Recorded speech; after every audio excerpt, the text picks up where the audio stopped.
Assalamu alaikum, peace and blessings to everyone out there. Big up MistaRax TV. Like, share and subscribe if you haven't.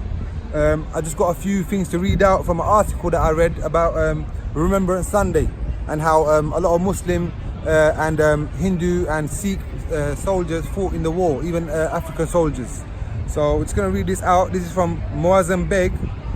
He's a human rights activist and author, and he's going to reflect basically on the Muslim contribution to the British colonial wars and questions to what end are we celebrating it, right? So this is from his words, so I'm going to start reading.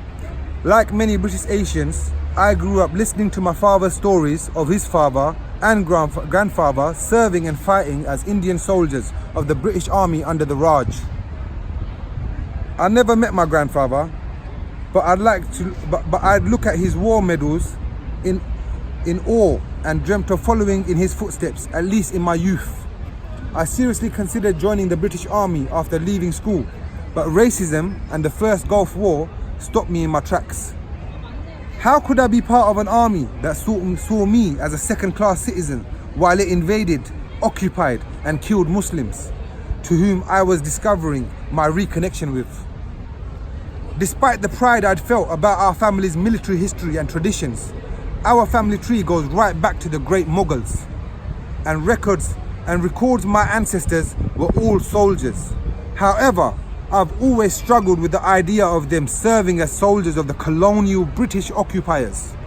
I never knew for sure what motivated them to fight for Britain, especially when the Ottomans were the enemy in World War I.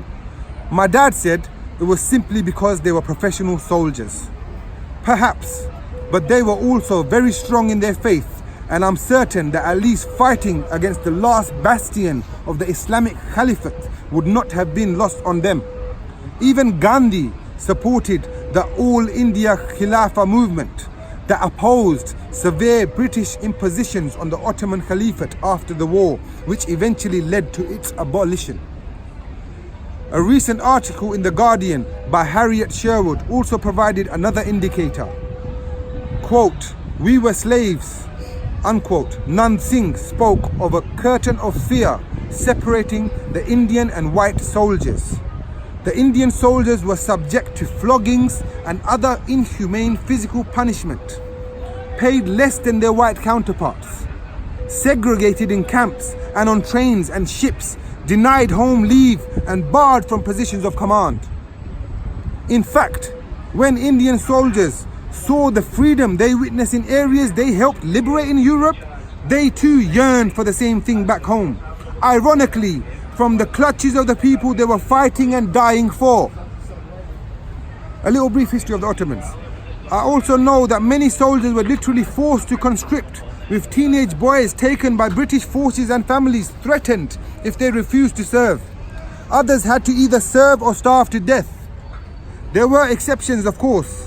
I recall reading about an entire clan of Afridi Pashtuns fighting for the British, who literally got up and walked out of a military campaign in Iraq, Mesopotamia, against the Ottomans. Once they realized they had been lied to and that their enemies were in fact Muslims, they walked all the way back home from Iraq to India. Others even joined the ranks of the Ottomans and saw it as a religious duty to fight alongside the army of Islam. There were revolts by Muslim and Hindu soldiers in Malaya who refused to fight the Ottomans. Many of these were executed in what was known as the Singapore Mutiny of 1915. North Africans and Sub-Saharans also contributed in the same way, fighting for the French in far-off colonies from Africa to the Southeast Asia and in both world wars. Yet today, French, Algerians and others face some of the worst discrimination in Europe. There has been much fanfare in recent times about Britain finally recognizing the contribution of Indian, African and Caribbean colonial troops to their war efforts. Indeed, this recognition is long overdue, but to what end? So that we can say, look how much we sacrifice for your wars, your countries, your principles, your ideals and your future, and still you don't see us as equals. For those who don't know their history, we even sacrificed our third Qibla and allowed it to fall from the British Mandate Palestine to modern day Israel. We don't need to tell them how much we sacrificed. Palestine contains Al-Aqsa And the best we can do today to challenge it is to visit it, as long as Israel lets us. I'm not questioning or disparaging the intentions or courage individual soldiers. That is with their families and ultimately their Lord.